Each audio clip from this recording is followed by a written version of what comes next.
का एक neutral stance था वो अब न्यूट्रल नहीं रहता दिखाई दे रहा, वो रशिया के खिलाफ जाता दिखाता। और इसके बाद क्या होगा? अस्सलाम वालेकुम, welcome to our YouTube channel Khatija Mehran reaction. It's me your host Khatija Waseem और मेरे साथ हैं महरान आसिफ।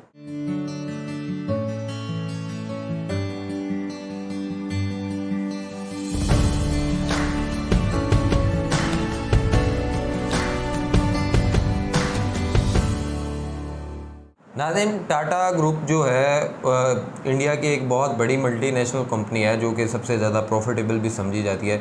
काफ़ी पुरानी है, लेकिन उनकी कुछ इस तरह के इश्यूज़ आ गए रशिया के साथ। और आजकल जिस तरह रशिया एक अपना बड़ा स्टांस है, उसका बोल्ड स्टांस है आलमी दुनिया के अंदर, जिस तरह आप देखते हैं वो यूएसए के साथ टक्कर ले रहा है। और ऐसे में इंडिया का जो स्टांस है वो भी बड़ा इंपॉर्टेंट है कि इंडिया क्या यूएसए के साथ खड़ा होता है या रशिया के साथ खड़ा होता है, क्योंकि यूक्रेन वॉर के अंदर रशिया जो है वो एक अपनी पहचान अलहदा ही बना रहा है और वो अलहदा से जाता दिखाई दे रहा है। खा वो उसका अपना कोई सिस्टम हो, इकोनॉमी का हो, जिसमें वो अपने तरह से लेन देन ट्रेड के हवाले से। लेकिन अभी टाटा ग्रुप ने अपनी जो कुछ है उनके साथ ट्रेडिंग वो स्टॉप कर दी है।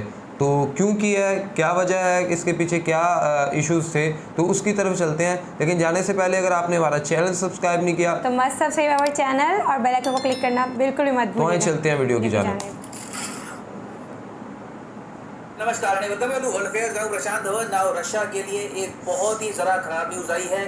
टाटा स्टील ने ओपनली कह दिया है कि ये लोग बिजनेस बिल्कुल बंद कर देंगे रशिया के साथ, और इसको लेकर इन्होंने कैटेगोरिकली कहा है कि रशिया से रॉ मटेरियल हम बिल्कुल बंद कर देंगे। रशिया को इवेंचुअली इस सब की वजह से millions perhaps billions of dollars का लॉस होने वाला है ना। यहाँ पर आप देखोगे, इस पे आर्टिकल आपको दिखेगा, Ukraine war impact India's Tata Steel to stop doing business with Russia। Now Tata steel ने ये निर्णय क्यों लिया है? बोरिस जॉनसन की विजिट से ठीक पहले ये निर्णय क्या कुछ सिंबॉलिक भी है, डिस्कस करेंगे। बहुत कुछ आपको जानने को मिलेगा, मगर आगे बढ़ने से पहले आपसे एक क्वेश्चन पूछूंगा। क्वेश्चन ये है कि इनमें से किसको नेम किया गया है as India's next chief of army staff, जो रिप्लेस करेंगे जनरल नरवाने को? Lieutenant general Yogesh Kumar Joshi, lieutenant general Pradeep Kumar, lieutenant general Manoj Pande या फिर lieutenant general Rakesh Pande? Comment section में करिए उत्तर। सही आंसर मैं आपको दूंगा वीडियो के अंत में।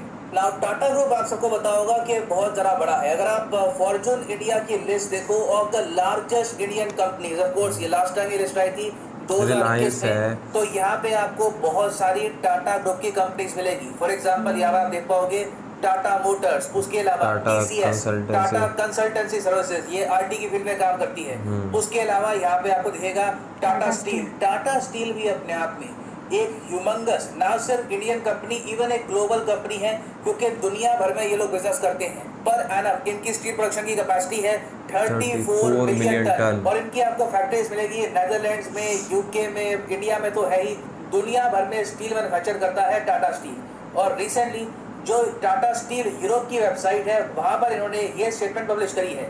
ये लोग कह रहे हैं कि Tata steel does not have any operators और एम्प्लॉयज इन रशिया। पहली बात तो ये जान लो कि ऐसा नहीं है कि टाटा स्टील की कोई फैक्ट्री थी या फिर ये लोग स्टील को मैन्युफैक्चर करते थे इन रशिया। अभी के लिए मेन टाटा स्टील ने जो स्टेप चला है, इसमें होगा क्या कि रशिया से जो coking coal Tata steel purchase करता था स्टील को मैन्युफैक्चर करने के लिए, ये टाटा स्टील परचेज करना बंद कर देगा। और अगर आप सोच रहे हैं कि सिंस ये नोटिफिकेशन टाटा स्टील यूरोप की वेबसाइट पे आई है, तो क्या सिर्फ ये टाटा स्टील यूरोप में करेगा? तो इसका आंसर है नहीं।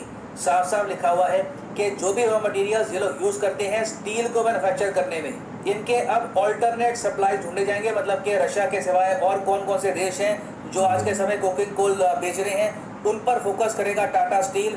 ऑल टुगेदर जो डिपेंडेंस है रशिया पर, इसको खत्म कर दिया जाएगा। इसका मतलब अब ये है कि रशिया का जो कोकिंग कोल, जिसको वैसे ही ग्राहक बहुत ज़्यादा कम मिल रहे थे, अब टाटा स्टील ने भी उसके लिए दरवाजे बंद कर दिए हैं। और मैं आपको ये बात बता चुका हूँ कि स्टील की मैन्युफैक्चरिंग में कोकिंग कोल का बहुत ही इंपॉर्टेंट रोल होता है। कोकिंग कोल आप बनाते हैं कोयले से ही, और रशिया दुनिया में एक मेजर एक्सपोर्टर है कोकिंग कोल का। एक्चुअली यूक्रेन वॉर से पहले रशिया दुनिया का एक मेजर स्टील एक्सपोर्टर था, मगर आज के समय जो मेजर रशियन कंट्रीज हैं ये रशिया का स्टील परचेज कर नहीं रहे, तो मजबूरी में आकर अब ये अपना कोकिंग कोल बेच रहे थे इंडिया समेत कुछ और कंट्रीज को। मगर टाटा स्टील का यहाँ पर रशियन कोल को बिल्कुल मना करना इनके लिए एक मेजर सेटबैक है। इसका मतलब अब ये है कि जो कोयला रशिया से जाता था यूके में, नेदरलैंड्स में, वहां पर इस कोयले को यूज किया जाता था टू मेक स्टील।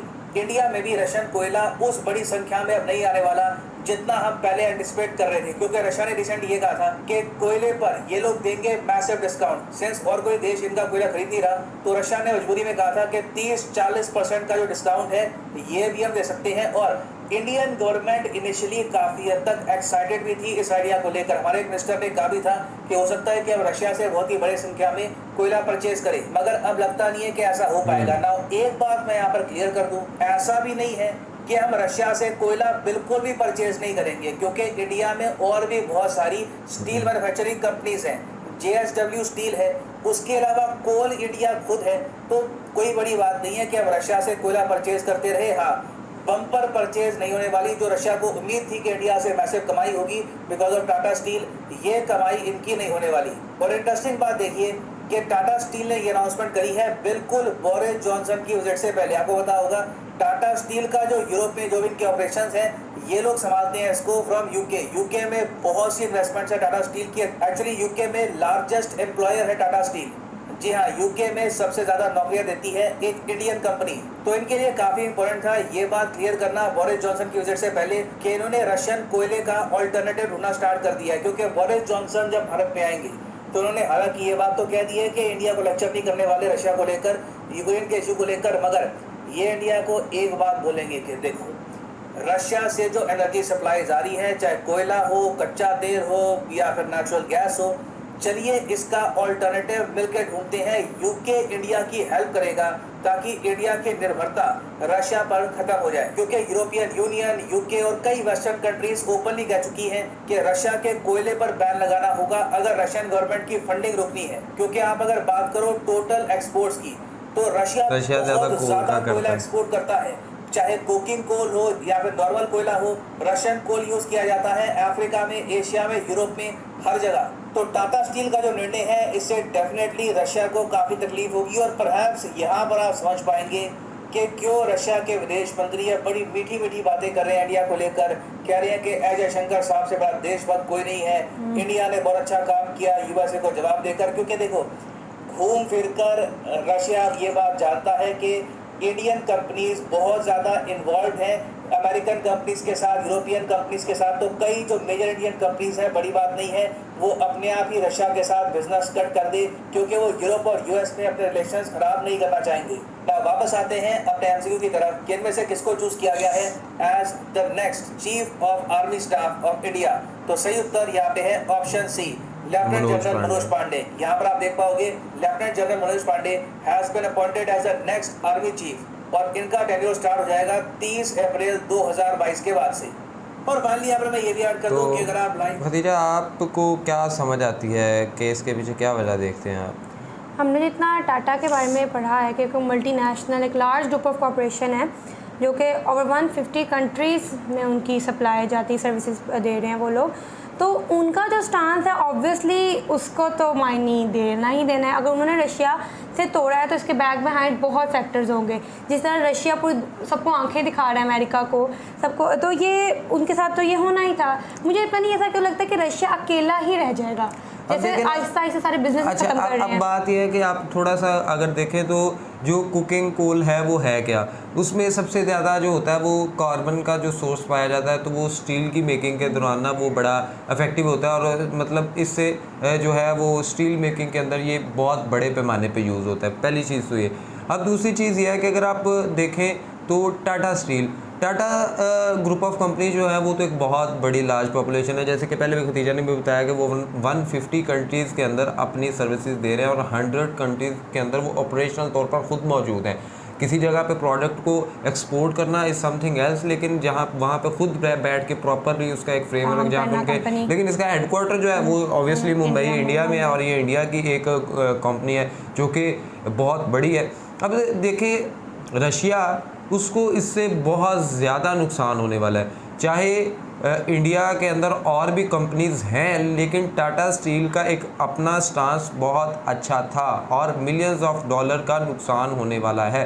लेकिन दूसरी जानब देखें तो आप थोड़ा सा चीज़ों को देखें कि जो अब यूके है वो डायरेक्टली तौर पे रशिया को नहीं टारगेट कर रहा, लेकिन वो indirectly कर रहा है। डायरेक्टली तौर पे वो कहते हैं ना कि क्या कहते हैं कि जो आपका दुश्मन है उसके दोस्त को अपना दोस्त बना लो तो फिर भी काम चल जाता है। अब वो जब रशिया और इंडिया जो है, इंडिया के अब अपने बहुत से मतलब रशिया के साथ कारोबारी ट्रेड के सिलसिले में चीज़ें हैं, लेकिन अब जब रशिया को अलहदा करने के लिए इंडिया को भी उससे अलहदा कर दिया जाएगा, क्योंकि इंडिया वो वाहिद मुल्क है जो ज़्यादा तौर पे ना ये ऑयल वगैरह एशिया के अंदर जो अगर आप कहें तो वो ज़्यादा चीज़ें ये उनसे ख़रीदते हैं। तो अब जो यूके है वो इस तरह से छोटी छोटी चीज़ें जो हैं वो लगाना शुरू कर देगा। और वो क्यों लगा रहा है, वो क्यों लगा रहा है, क्योंकि ये जो टाटा ग्रुप ऑफ कंपनीज हैं या और कंपनीज हैं वो वहाँ से चीज़ों को इंपोर्ट करते हैं रशिया से, और रशिया की एक्सपोर्ट ज़्यादातर उस बेस पे है, लेकिन जो दूसरी कंपनीज की एक्सपोर्ट हैं वो ज़्यादा है यूके के अंदर, और यूके उनको करता है इंपोर्ट। अब अगर वो एक जगह से इंपोर्ट कर लेंगे और दूसरी जगह के उनकी चीज़ें एक्सपोर्ट ना हो तो उनको तो नुकसान है। तो अब कंपनीज ये चाहेंगी कि उनके बेनिफिट्स अगर यूके के साथ हैं, यूके एक बहुत बड़ी मार्केट है, यूके की करेंसी और रशिया की करेंसी में काफ़ी फ़र्क है। अब जब आप देखेंगे तो यूके की जो करेंसी है तो यकीनन जितनी भी कंपनीज हैं वो चाहेंगी हमारे यूके के साथ जो रिलेशन है वो अच्छे रहें।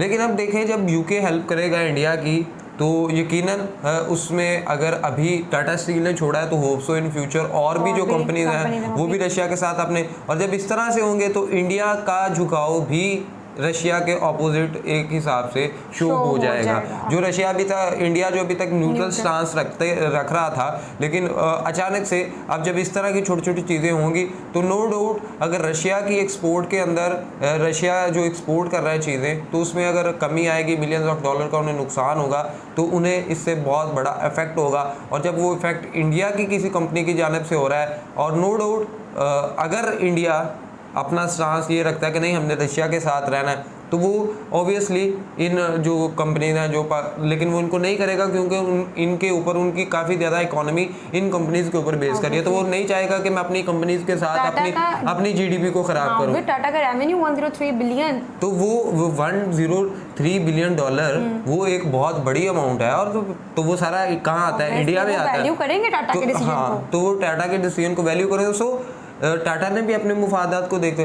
अब ये है कि इससे एक चीज़ ये साफ नज़र आ रही है कि जो इंडिया का एक न्यूट्रल स्टांस था वो अब न्यूट्रल नहीं रहता दिखाई दे रहा, वो रशिया के खिलाफ जाता दिखाता। और इसके बाद क्या होगा, इसके बाद फिर इंडिया जो आ जाएगा फिर उसी यूएसए की लेन में आ जाएगा और यूके की लेन में आ जाएगा और उस सफ में आके खड़ा हो जाएगा और रशिया जो है अपना एक अलहदा कर देगा। लेकिन फिर भी यहाँ पे है कि अब देखना है कि रशिया की जानिब से क्या आता है इसके जवाब के, क्या इंडिया को वो क्या डील देता है या इंडिया को वो क्या सजेस्ट करता है कि रिक्वेस्ट करता है या किस तरह, क्योंकि रशियन जो व्लादिमीर पुतिन है वो किसी से रिक्वेस्ट भी सिचुएशन में तो चल नहीं रहे, लेकिन हो सकता है कि वो इंडिया को भी अपना एज ए जो है एनिमी के तौर पर कंसिडर कर ले, क्योंकि लेकिन नो डाउट ये इतनी बड़ी बात भी नहीं है कि इतना, लेकिन मिलियंस ऑफ डॉलर्स जितने हैं वो एक बड़ी अमाउंट होता है और इससे अफेक्ट होता है। लेकिन अब देखना यह है कि रशिया इस चीज़ को बेस बना के इंडिया के साथ, और इंडिया का जो पॉइंट ऑफ व्यू है वो भी कहीं अपोजिट के होता हुआ दिखाई दे रहा है। तो आपको इस हवाले से क्या समझ आई या आप क्या समझते हैं कि इसमें क्या बेहतरी हो सकते हैं या क्या होने वाला फ्यूचर में, हमें कमेंट बॉक्स के अंदर ज़रूर बताइए। और इसी के साथ साथ हमारी वीडियो को लाइक कीजिए, शेयर कीजिए, हमारे चैनल को सब्सक्राइब कीजिए और बेल आइकन के बटन को क्लिक कीजिएगा। हमारी इंस्टाग्राम आईडी मेंशन है, वहाँ पे फॉलो कीजिए, सजेशन दीजिए। तब तक के लिए अपने मेज़बानों को दीजिएगा इजाज़त, दुआ में याद रखें। अल्लाह निगहबान।